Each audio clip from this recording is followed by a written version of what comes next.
Добрый Новый год добрался до Сыктывдинского района. Сегодня в Доме культуры села Выльгард для взрослых и молодежи был организован концерт ансамбля «Осякы». Для детей подготовили новогоднее театрализованное представление. Их встретил коми Дед Мороз Кэджит Пэль со своей сказочной командой персонажей из коми «Легенд».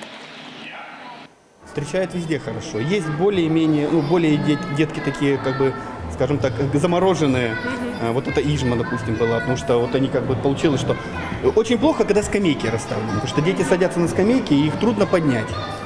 Вот, допустим, в Ижме очень сложно было, несколько раз пытались их поднять, завести, еле-еле завелись.